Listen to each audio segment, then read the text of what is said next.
चलो, good morning students. आज के दिन चैप्टर 2 का समरी होगा। पूरे चैप्टर 2 में अब तक क्या पढ़ा था उसका थोड़ा रिवीजन और लास्ट में कुछ नया टॉपिक। तो चैप्टर 2 की शुरुआत करें। चैप्टर 2 किसके बारे में था? तो नाम था स्ट्रक्चर ऑफ एटम, क्योंकि सबको जानना था कि भाई एटॉमिक स्ट्रक्चर कैसा होगा। और सबसे पहले एक्सप्लेन किसने किया था? तो जे थॉमसन अंकल ने थॉमसन मॉडल आपको वाटरमेलन खिलाया था। सबसे पहला मॉडल रिप्रेजेंट किया गया था वाटरमेलन मॉडल। और आपको हंसी भी आती होगी मन में कि ऐसा तो नहीं है अपना एटम, लेकिन फिर भी शुरुआत तो किया। तो वाटरमेलन यानी कि जो एटम है उसका मास पूरे एटम के अंदर यूनिफॉर्मली डिस्ट्रीब्यूटेड है। तो वैसा स्टेटमेंट दिया था जे थॉमसन अंकल ने, लेकिन वो लंबा नहीं चला, उसको क्रैक कर दिया गया।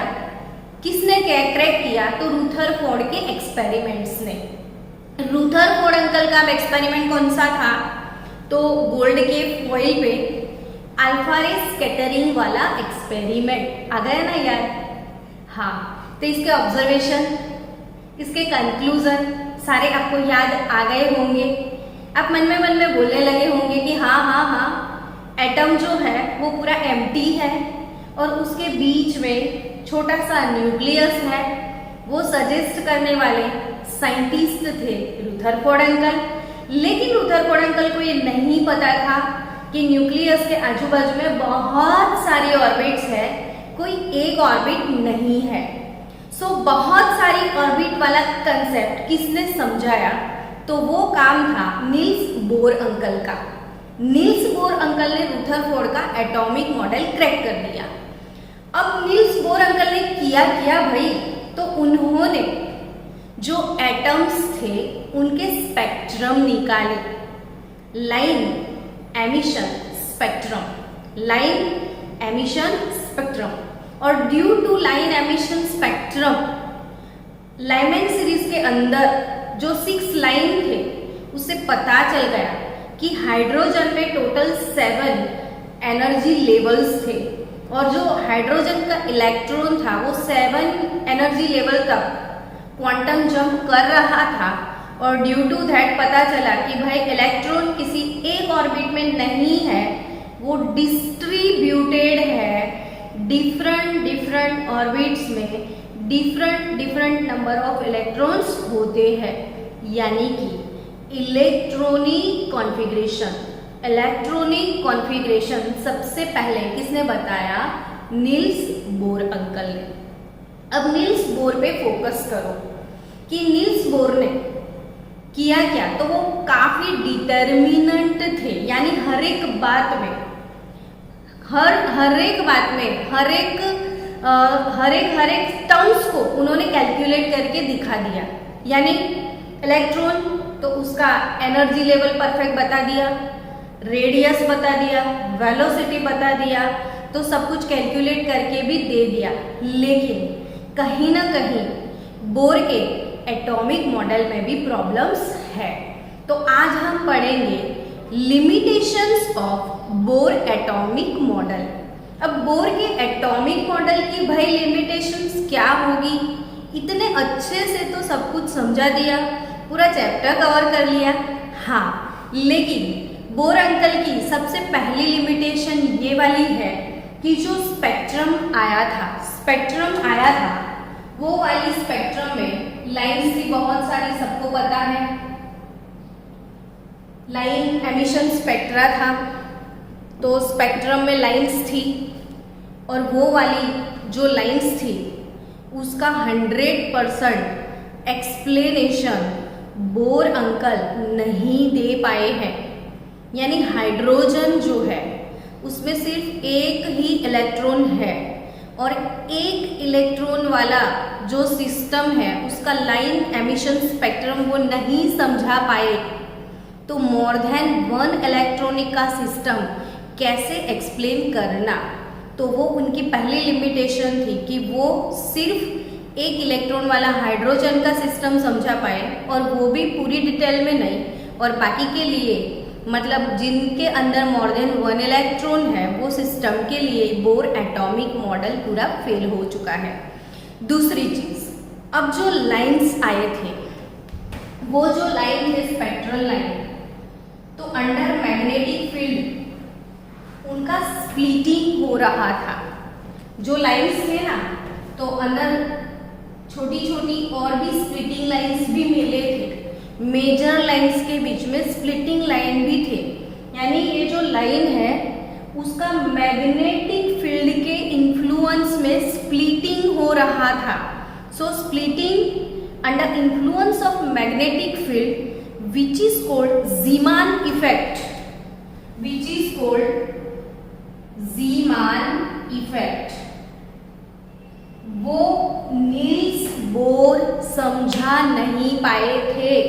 फिर से स्पेक्ट्रल लाइन का मैग्नेटिक फील्ड के इन्फ्लुएंस के अंदर स्प्लिटिंग होता था, यानी वो डिवाइड होके बहुत सारी लाइंस में कन्वर्ट होती थी, तो वो splitting that is called Zeeman effect, that is called Zeeman effect. वो ज़ीमान इफेक्ट बोर अंकल समझा नहीं पाए थे, तो वो एक उनका दूसरा लिमिटेशन।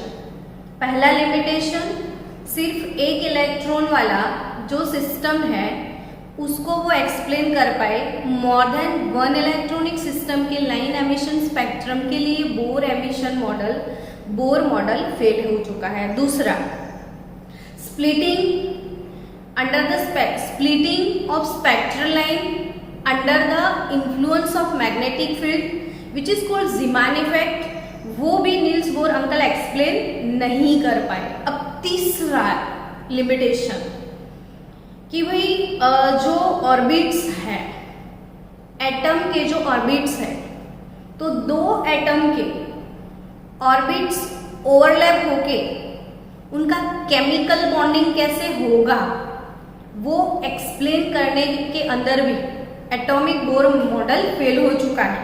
यानी कि दो ऑर्बिटल का ओवरलैप होके सिग्मा पाई बॉन्ड कैसे बनते हैं, केमिकल बॉन्ड कैसे बनते हैं, वो एक्सप्लेन बोर एटॉमिक मॉडल से नहीं हो सकता है। और चौथा लिमिटेशन कि जैसे डी ब्रोगली अंकल ने मैटर वेव इक्वेशन दिया, हाइजेनबर्ग अंकल ने अनसर्टेनिटी प्रिंसिपल दिया, वो पूरा बोर का हार्ट फेल मॉडल है। हाइजेनबर्ग का प्रिंसिपल क्या था? अनसर्टेनिटी, यानी कुछ भी सर्टेन नहीं है, और बोर अंकल काफी सर्टेन थे, यानी इलेक्ट्रॉन का position certain, momentum certain, orbit certain, सब कुछ सर्टेन। हालांकि हाइजेनबर्ग का प्रिंसिपल क्या था? अनसर्टेनिटी, यानी इलेक्ट्रॉन का मोमेंटम और पोजीशन, इलेक्ट्रॉन का मोमेंटम और पोजीशन दोनों साइमल्टेनियसली डिसाइड नहीं कर सकते हैं। तो ये लिमिटेशन को ध्यान में रखते हुए बोर एटॉमिक मॉडल फेल हो गया। यानी कि बोर एटॉमिक मॉडल में इलेक्ट्रॉन को पार्टिकल कंसीडर किया गया है, जबकि डी ब्रोगली अंकल ने एक्सप्लेन किया कि any type of particle which is moving तो इट हैज वेव नेचर। अब पूरा मॉडल जो है वो बदलना है हमको वेव कैरेक्टर में। अब इलेक्ट्रॉन एक पार्टिकल नहीं है, वो पूरा वेव है। यानी जो नया एक्सेप्टेबल शब्द एक्सेप्ट किया है वो वाला एटॉमिक मॉडल कौन सा है, तो उसको हम बोलते हैं क्वांटम मैकेनिकल मॉडल। कौन सा मॉडल हमने एक्सेप्ट किया है बच्चों? क्वांटम मैकेनिकल मॉडल, और जिसमें इलेक्ट्रॉन पार्टिकल्स नहीं है, इलेक्ट्रॉन पूरा वेव है। अब हम ह्यूजेंस अंकल को याद करें कि ह्यूजेंस अंकल ने ही बताया था कि किसी का डिफ्रैक्शन होता है, इंटरफियरेंस होता है तो वो वेव होता है। अब इलेक्ट्रॉन का निकल मेटल की प्लेट के ऊपर डिफ्रैक्शन डेविसन और गर्मर ने करके भी दिखाया था। यानी कि मैं आपको समझा दूं एक चीज कि सर्टेन और अनसर्टेन मतलब क्या मैडम, वो समझ में नहीं आ रहा है। आपको ऐसा लगेगा कि मैडम ये सर्टेन सर्टेन आप बोल रहे हो, अनसर्टेन बता रहे हो, तो इसका मतलब क्या है वो समझाओ। तो देखो आपके पास एक गन है, ठीक है, गन के अंदर बुलेट है। अब मैं किसी को ऐसे निशाना करूं और कोई निशाने पे मैं ऐसे बुलेट फायर करूं तो पक्के से वो बुलेट उसी निशाने पे जाके ही लगने वाला है। हेलो, इसको सर्टेन बोलते हैं, ठीक है। जैसे मेरे पास कोई बुलेट है, यहां से ये गन से, मेरे को गन बनाना ठीक से नहीं आता है लेकिन आप समझ लो कि ये गन है, ठीक है, और गन से बुलेट फायर किया तो वो बुलेट का सपोज मैंने यहाँ पे निशाना लगाना है तो पक्के से वो सीधा सीधा सीधा आके निशाने पे हिट करेगा, यानी ये सर्टेन है। तो बुलेट छूटने के बाद उसका जो पोजीशन है लोकेट कर सकते हैं। लेकिन जब इलेक्ट्रॉन को किसी पे फेंका गया, जैसे निकल की प्लेट की मैं बात करूं, तो जब इलेक्ट्रॉन को किसी पे फेंका गया, फिर से समझना, ये बुलेट है, बुलेट को अगर फायर किया जाता है कोई एक सर्टेन पॉइंट पे बुलेट को जैसे फायर करते हैं तो समझो कि वो उसी पॉइंट पे जाके लग जाता है, यानी उसका पोजीशन सर्टेन है। हमको पता है कि वो यहाँ गया और हाँ यहीं पे है, दैट इज सर्टेन, ठीक है। लेकिन जब इलेक्ट्रॉन को किसी पे फेंका गया, निकल की प्लेट पे या वॉट एवर द प्लेट, जैसे गोल्ड फॉइल पे भी उसका डिफ्रैक्शन मिला था, निकल प्लेट के ऊपर भी उसका डिफ्रैक्शन मिला था। अब निकल इलेक्ट्रॉन बीम को अप्लाई करने के बाद जब उसका पैटर्न और उसका पोजीशन देखा गया तो ऐसे कोई पॉइंट नहीं मिला था, ऐसे बहुत सारे, मतलब उसका जो नेचर था वो इस पैटर्न में मिल रहा था। यही है डिफ्रैक्शन, कि जब इलेक्ट्रॉन को कोई प्लेट पे अप्लाई किया गया, फिर बाद में उसका भाई यहाँ मैंने फेंका था तो उसका पोजीशन कहाँ है वो देखा गया, तो ऐसे वेव मिले, वेव। अब यहाँ पे सोचो इलेक्ट्रॉन कहाँ है, तो कोई एक जगह नहीं मिलती है, पूरा एरिया मिलता है, और वो पूरे एरिया में इलेक्ट्रॉन की प्रोबेबिलिटी मिलती है। इलेक्ट्रॉन यहाँ पे यहाँ पे यहाँ पे यहाँ पे यहाँ पे हो सकता है, यहाँ पे होगा वो नहीं बोल सकते आप। क्या बोल सकते हो, यहाँ पे हो सकता है, यानी कि इलेक्ट्रॉन प्रोबेबिलिटी मिला था, इलेक्ट्रॉन का पोजीशन नहीं मिला था। तो अकॉर्डिंग टू हाइजेनबर्ग अंकल इलेक्ट्रॉन का पोजीशन सर्टेन नहीं है, अनसर्टेन है। तब से बिलीव किया गया कि इलेक्ट्रॉन जो कि है उसका वेव नेचर है, तो वो वेव फॉर्म में ही होगा। तो जो पूरा एटम है उसकी सरफेस पे बहुत सारे वेव्स होंगे। आप एक इमेजिन करो, जैसे मैंने सबसे पहले आपको बोला था कि इमेजिन करो वाटरमेलन, फिर मैंने आपको इमेजिन करवाया, नहीं भाई वाटरमेलन नहीं है, कैप्सिकम इमेजिन करो, यानी अंदर से खाली खाली सा। फिर मैंने आपको इमेजिन करवाया कि कैप्सिकम भी नहीं, कैबेज को इमेजिन करो, एक लेयर, दूसरा लेयर, तीसरा लेयर, चौथा लेयर, बहुत सारे लेयर्स, यानी कैबेज को इमेजिन करो। अब मैं कुछ दूसरा इमेजिन करो कि भाई एटम कैसा है, तो जैसे अपनी अर्थ का जो ग्लोब है, सबने अर्थ ग्लोब देखा हुआ है ना, अर्थ ग्लोब जो कि स्फेरिकल शेप में है, तो अर्थ ग्लोब को एटम के साथ कंपेयर करो। दिमाग में इमेजिनेशन करना है, मैं आपको यहाँ पे अपनी इमेजिनेशन नहीं बता सकती, आप खुद इमेजिन करो कि अर्थ का ग्लोब है, ठीक है, और अर्थ के ग्लोब के अंदर ये जो ऊपर वाला जो रीजन है, ऊपर वाला पोलर रीजन जो है उस पे ग्लेशियर्स यानी पूरा पूरा आइस जमा हुआ है। जैसे हम टॉप पे जाते हैं तो वहाँ पे आइस रहता है, और जैसे हम बॉटम तरफ जाते हैं तो बहुत सारे ओशंस हैं वहाँ पे। तो जो बॉटम वाला हिस्सा है वहाँ पे वाटर वाटर एवरीवेयर, और अर्थ के ऊपर वाले हिस्से में आइस आइस एवरीवेयर। ठीक है, अब सोचो कि जब ग्लोबल वार्मिंग अपने पीक पॉइंट पे होगा, यानी कि पूरा ग्लोब वार्म हो चुका है, तो सारा सारा आइस मेल्ट हो गया। अब पूरा पूरा आइस अगर मेल्ट हो गया तो मतलब पूरा ग्लोब जो है उसकी सरफेस पे ओशन ओशन एवरीवेयर। इमेजिन करना कि भाई ग्लोब और उसकी पूरी सरफेस पे सिर्फ पानी ही पानी है, समंदर ही समंदर है, और समंदर के अंदर वेव्स होते हैं। सबने देखा है कि ओशन के मतलब सी बीच पे जाओ तो आपको कितने अच्छे वेव्स ऐसे मिलते हैं, ठीक है ना।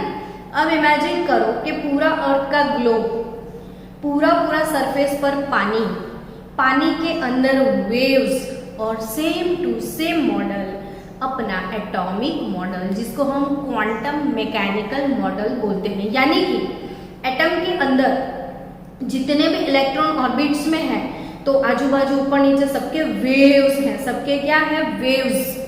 और इलेक्ट्रॉन का अगर वेव्स है तो फिर इलेक्ट्रॉन का वेव इक्वेशन भी चाहिए।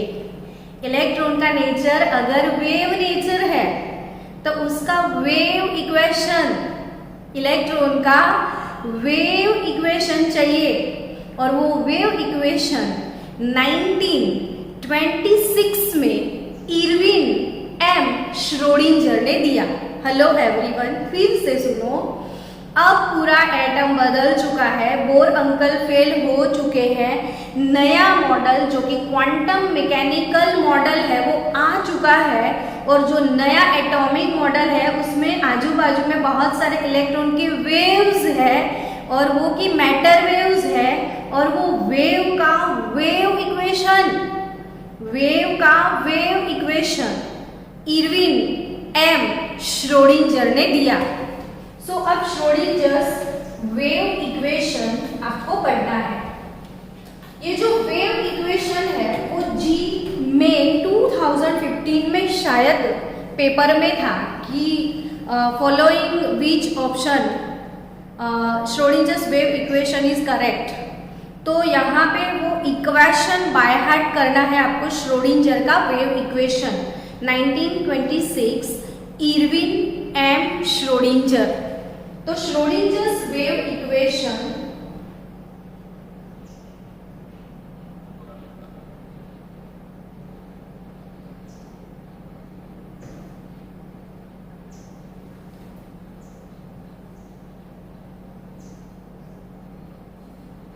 क्या पढ़ने वाले हैं स्टूडेंट हम? श्रोडिंजर का वेव इक्वेशन।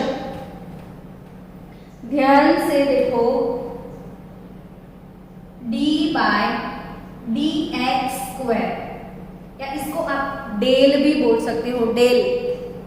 तो del x square, del by del x square of psi, ये क्या है, शाय।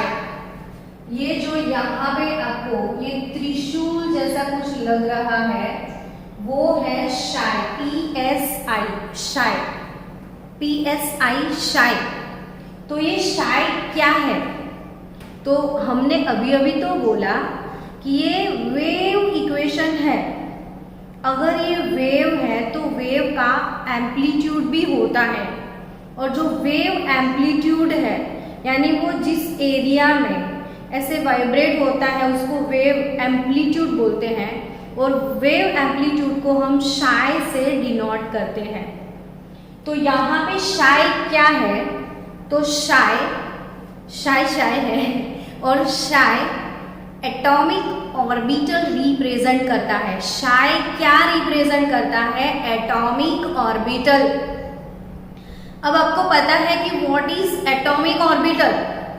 तो एटॉमिक ऑर्बिटल का डेफिनेशन फिर से याद करो कि such region around the nucleus, such region around the nucleus where the electron finding probability is maximum, यानी कि न्यूक्लियस के आजू बाजू में ऐसा रीजन वहां पे इलेक्ट्रॉन मिलने के चांसेस ज्यादा है, इलेक्ट्रॉन प्रोबेबिलिटी है मैक्सिमम, उसको एटॉमिक ऑर्बिटल्स हम बोलते हैं। तो सेम वे शायद हमको क्या रिप्रेजेंट करता है, तो इलेक्ट्रॉन फाइंडिंग प्रोबेबिलिटी दिखाता है, इसीलिए शाय को एटॉमिक ऑर्बिटल रिप्रेजेंट करता है, वैसा बोल सकते हैं। And psi is depend upon the amplitude of the wave. अब यहाँ पे del square by del x square of psi plus आपको सेम वैसा का वैसा टर्म लिखना है, del square by del Y square of psi plus del square by del z square of psi plus 8 pi square m upon h square into bracket e minus v into psi is equal to 0। ये श्रोडिंजर्स क्या है बच्चों, wave equation, wave equation, electron का wave equation है ये। तो ये wave equation Schrödinger uncle ने दिया था, आपको लर्न करना है, इसको याद रखना है। तो del square by del x square, del square by del x square, del square by del Y square, del square by del Z square. ये तीनों क्या है, तो ये है मैथमेटिकल ऑपरेशंस, ये मैथमेटिकल ऑपरेशंस है। कैसे, ये डेरिवेशन है। जिन्होंने मैथ्स लिया है उन बच्चों को मैथमेटिक्स के अंदर डेरिवेशन और इंटीग्रेशन, ये दोनों फिनोमिना पढ़नी है।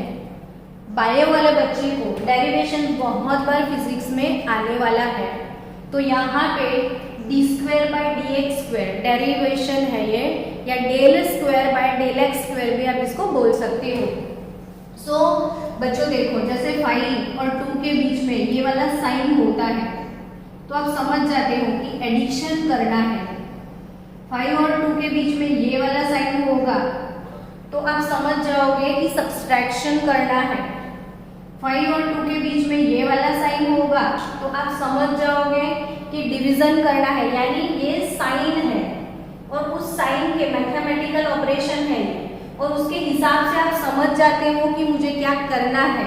वैसे ही ये मैथमेटिकल ऑपरेशन है, ऐसा लिखा है। तो मैथ्स वाले बच्चे को समझ में आ जाएगा कि भाई डेरिवेशन करना है। क्या करना है, डेरिवेशन किसका, शाय का। शाय क्या है, वेव फंक्शन।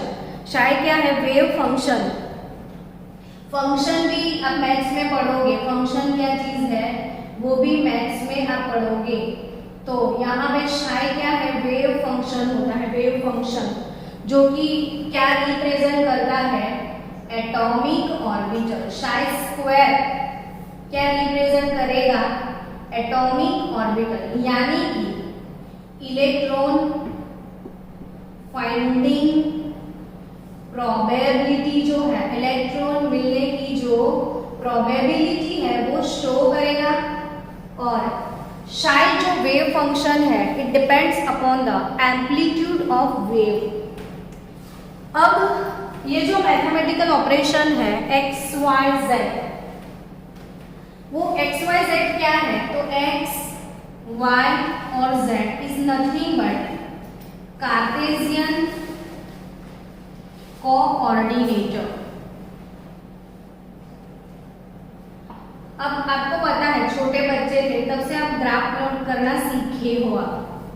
जब भी हम ग्राफ ड्रॉ करते हैं ना तो पहले एक्सिस बनाते हैं, इसको हम एक्स एक्सिस बोल देते थे, इसको वाई बोल देते थे, और ऐसे परपेंडिकुलर होगा वो जेड एक्सिस हो जाएगा। तो यानी कि ये जो एक्स वाई जेड एक्सिस है ये कौन सी मेथड के कोऑर्डिनेट है, तो वो कार्टेशियन मेथड के कोऑर्डिनेटर हैं, इनको कार्टेशियन मेथड बोलते हैं। तो ये कार्टेशियन मेथड के कोऑर्डिनेटर्स हैं एक्स वाई जेड। फिर इसमें और कौन कौन से टर्म्स हैं, तो सबको पता है ये तो प्लस प्लस प्लस है, ये शाय है, ये मैथमेटिकल ऑपरेशन है, 8 है, पाई को भी आप जानते हो। एम क्या होगा वो भी शायद आपको पता है, mass of an electron. Mass है, M means mass. H Planck गिफ्ट यानी प्लैंक का कांस्टेंट है एच। ई क्या है, तो energy, total energy of electron proton system. यहाँ पे ई जो है वो एनर्जी ऑफ इलेक्ट्रॉन है। अब आपको मन में इमोशन आया होगा कि मैडम आपने तो वो वाला फॉर्मूला नहीं सिखाया En का एनर्जी के लिए, -2 pi square Z square H upon -2 pi square Z square M e⁴ upon n square H square, ये नहीं सिखाया था। तो हाँ, ये मैंने नहीं दिया था, ये बोर अंकल ने दिया था। और ये जो फॉर्मूला है वो सिर्फ एक ही इलेक्ट्रॉन वाले सिस्टम के लिए है।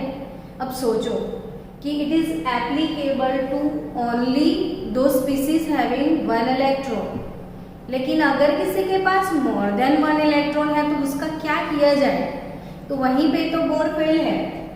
तो मोर देन 1 इलेक्ट्रॉनिक सिस्टम है, इसके लिए श्रोडिंगर का वेव इक्वेशन जो है वो एनर्जी कैलकुलेट करके देता है। यहाँ पे E फॉर एनर्जी, कभी भी E सिंबल देखो, E फॉर एनर्जी। V क्या है, पोटेंशियल एनर्जी। V क्या है, पोटेंशियल एनर्जी। और शायद अगेन ये है वेव फंक्शन।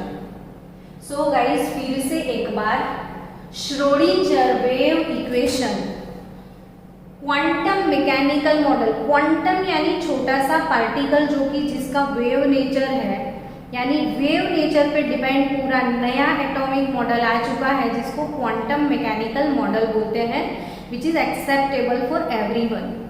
यहाँ पे श्रोडिंगर का वेव इक्वेशन, इलेक्ट्रॉन के वेव के लिए जो इक्वेशन दिया है वो श्रोडिंगर वेव इक्वेशन है, और इलेक्ट्रॉन का वेव है del square by del x square of psi plus del square by del Y square of psi plus del square by del Z square of psi plus 8 pi square m upon h square into bracket E minus v into psi is equal to 0।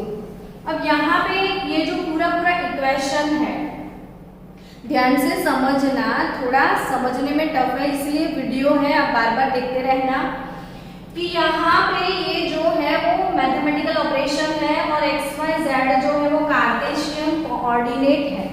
लेकिन अपना जो atom है वो तो spherical shape में है, atom का shape spherical है, तो इन कार्टेशियन कोऑर्डिनेट को हम क्या करेंगे, तो ये जो पूरा वेव इक्वेशन है ना वो कार्टेशियन कोऑर्डिनेट मेथड से उठा के पूरा स्फेरिकल मेथड में कन्वर्ट किया गया।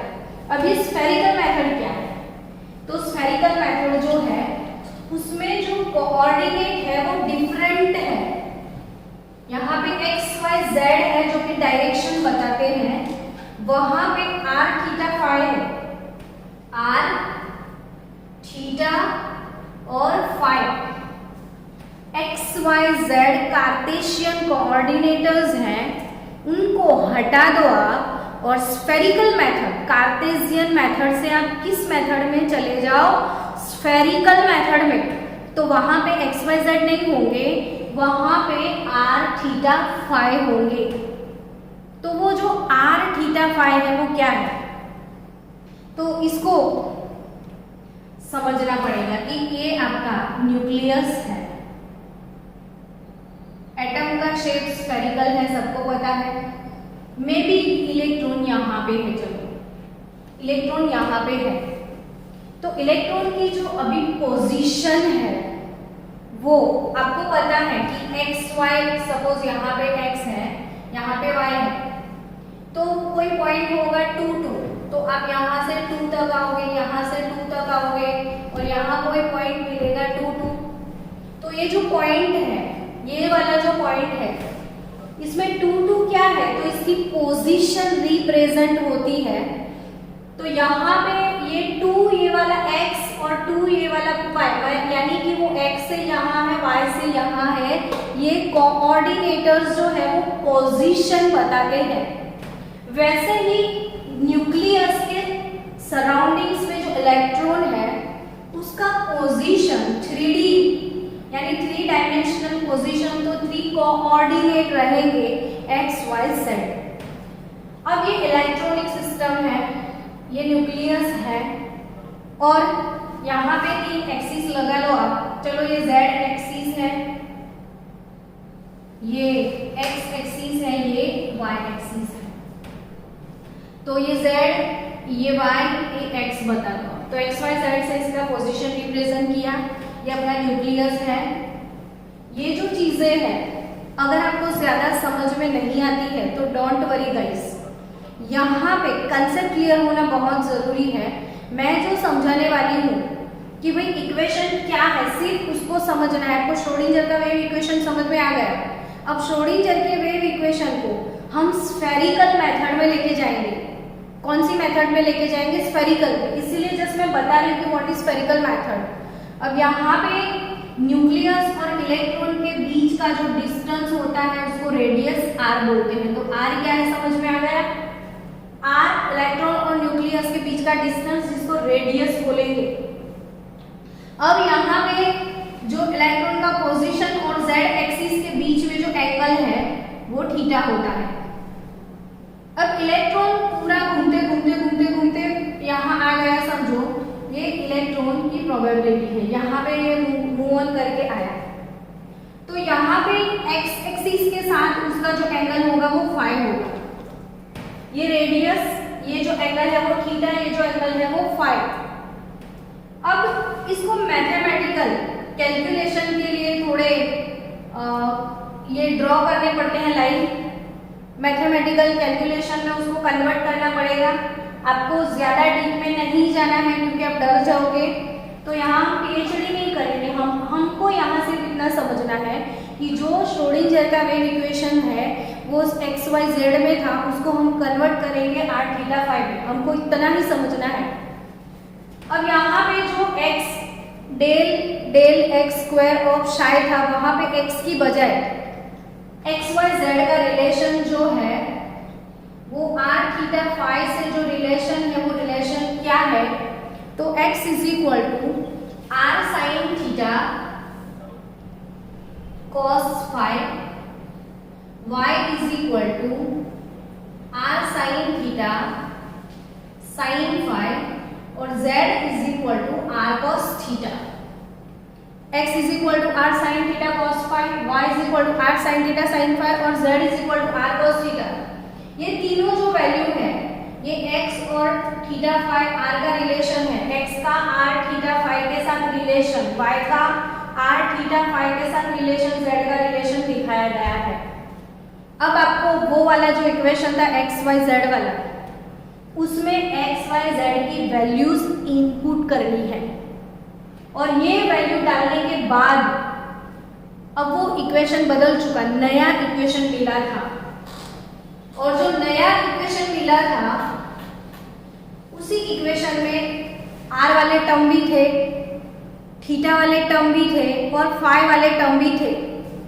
जैसे कोई इक्वेशन है 2x plus 3y plus 4z plus 5x plus 9y minus z is equal to 2x plus 4y etcetera etcetera.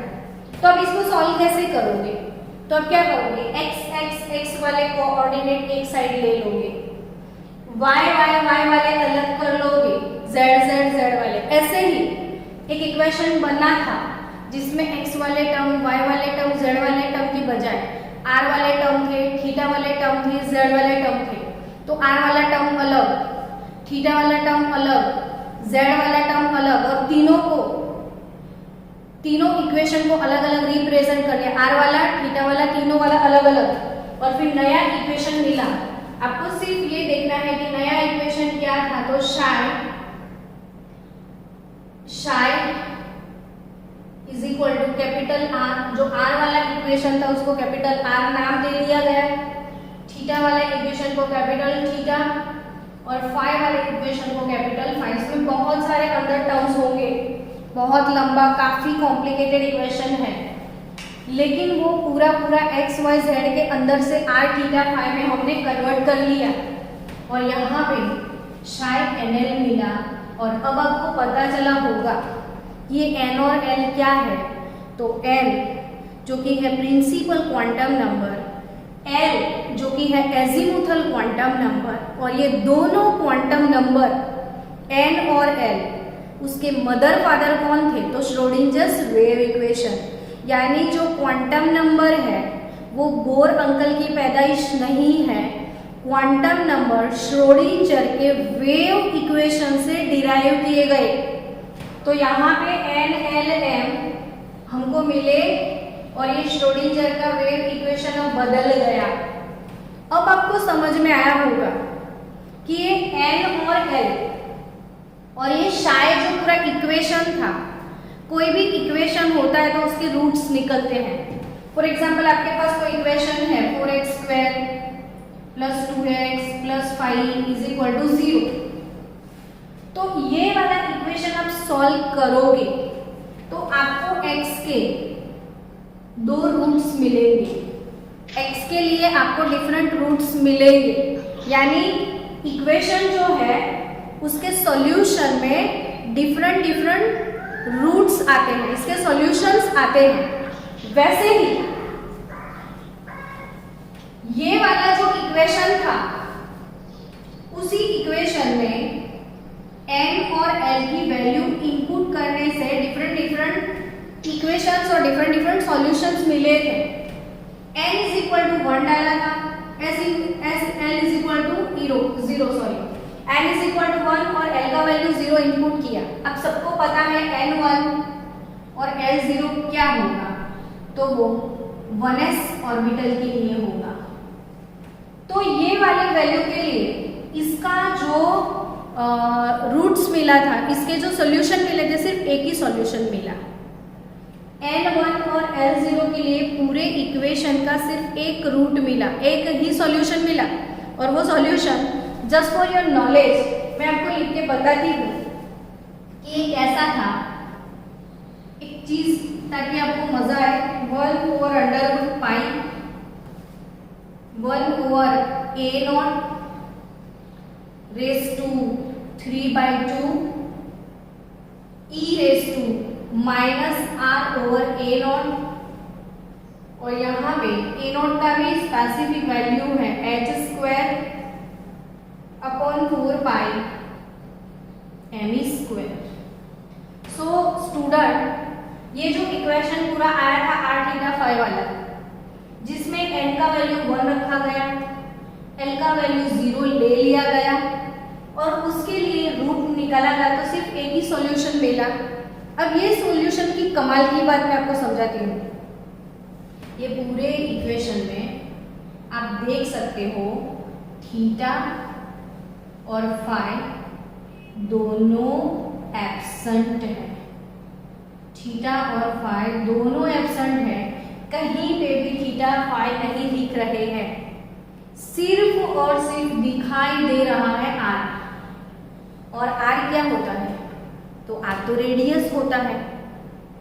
शाई क्या था, शाई ऑर्बिटल था, मैंने बोला था शाई क्या है, तो शाई रिप्रेजेंट्स ऑर्बिटल्स, यानी इलेक्ट्रॉन फाइंडिंग प्रोबेबिलिटी शो करता है। अब ये इलेक्ट्रॉन फाइंडिंग प्रोबेबिलिटी सिर्फ और सिर्फ रेडियस पे दिखा रहा है स्टूडेंट्स।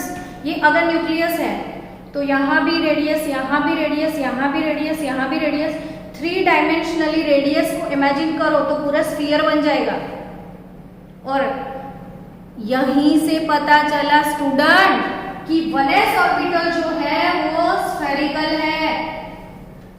आपके दिमाग में क्वेश्चन होगा कि 1s ऑर्बिटल स्फेरिकल है, किसने फोटो देखा था उसका?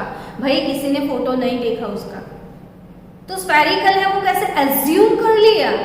तो इस इक्वेशन से एज्यूम किया कि यहाँ पे 1s के लिए सिर्फ और सिर्फ एक सॉल्यूशन मिला। फिर से ध्यान से सुनो, 1s के लिए सिर्फ एक सॉल्यूशन मिला और उसमें भी थीटा फाई नहीं थे, उसमें खाली r था। इसलिए पता चला कि जो s ऑर्बिटल है उसको कोई सब ऑर्बिटल नहीं है, वो सिंगल टाइप का है। s ऑर्बिटल सिंगल टाइप का है, उसके सब ऑर्बिटल नहीं है और उसका शेप स्फेरिकल है। ये ऐसे पता चला कि जिसमें सिर्फ और सिर्फ r है। फिर उन्होंने क्या ट्राई किया होगा, तो n इज इक्वल टू 2 ले लिया, यानी 2s के लिए ट्राई किया।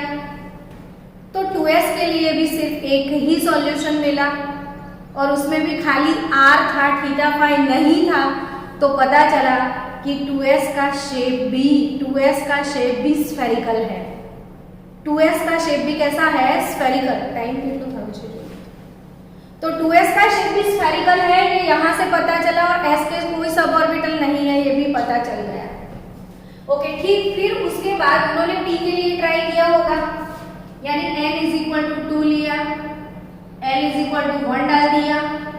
ये हो गया 2p ऑर्बिटल, ये हो गया 2p ऑर्बिटल। तो पता चला ये वाला जो इक्वेशन था n is equal to 2, l is equal to 1 के लिए इसके 3 सॉल्यूशंस मिले। कितने रूट्स मिले? जैसे अभी आपके सामने एक सॉल्यूशन है, वैसे 3 इक्वेशन मिले और तीनों इक्वेशन में किसी में r था, किसी में r थीटा दोनों थे, किसी में खाली फाई था। तो उसकी वजह से पता चला कि जो p ऑर्बिटल है उसके 3 सब ऑर्बिटल है। 3 सॉल्यूशन आए और 3 सॉल्यूशन आने की वजह से पता चला कि p हैज 3 सब ऑर्बिटल्स। तो p के 3 सब ऑर्बिटल है, वो ये वाले इक्वेशन के सॉल्यूशन के से ही पता चला है। और different theta phi, different variation की वजह से पता चला कि p हैज डायरेक्शनल प्रॉपर्टी, यानी एक px जो है वो x एक्सिस के ऊपर है, py जो है y एक्सिस के ऊपर है, pz है वो z एक्सिस के ऊपर है। वो सॉल्यूशन के हिसाब से पता चला कि px कहाँ है, py कहाँ है, pz कहाँ है।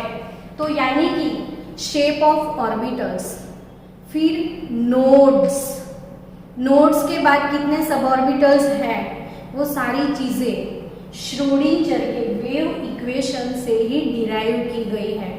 सो जितने भी पीछे वाला पार्ट है पूरा quantum mechanical model, quantum numbers वगैरह वगैरह सबके पेरेंट्स हैं श्रोडिंगर का वेव इक्वेशन।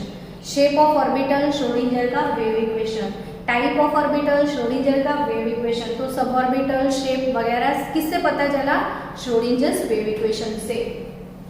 तो इसके बाद नेक्स्ट टॉपिक हम कवर करेंगे नेक्स्ट लेक्चर में।